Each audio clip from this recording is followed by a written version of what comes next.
અને સમાચાર પર નજર કરીએ તો ખેડૂત આંદોલન અંગે આપના આક્ષેપ પર કોંગ્રેસે કર્યો છે પલટવાર। અમિત ચાવડાના આપ પર શાબ્દિક પ્રહાર। સમગ્ર કાર્યક્રમ કિસાન કોંગ્રેસના બેનર હેઠળ હતો તેવું અમિત ચાવડાએ કહ્યું। આપ અને ભાજપના નેતાઓ આંદોલનને ડિસ્ટર્બ કરવા માટે આવ્યા। ખાસ એજન્ડા લઈને જ તેઓ આંદોલનમાં આવ્યા હતા। ઉશ્કેરણી કરી ખેડૂતોને ગેરમાર્ગે દોરવાનો પ્રયાસ કર્યો।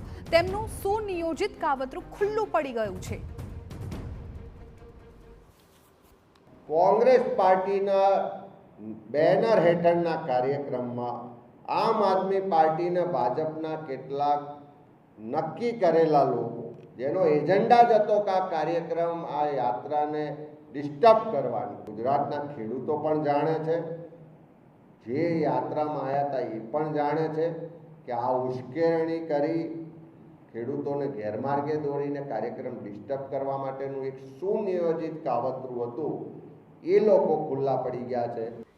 ઉલ્લેખનીય છે કે અગાઉ આપે આક્ષેપ કર્યો હતો કે ખેડૂતોને ગાંધીનગરના બદલે અધવચ્ચે રાખી સભાનું આયોજન કરાયું। બીજી તરફ કોંગ્રેસનો દાવો છે કે ગાંધીનગર ખેડૂતોના પ્રતિનિધિઓ જવાના હતા અને તે નક્કી જ હતું, પરંતુ આપ અને ભાજપના નેતાઓએ ખેડૂતોને ગેરમાર્ગે દોર્યા।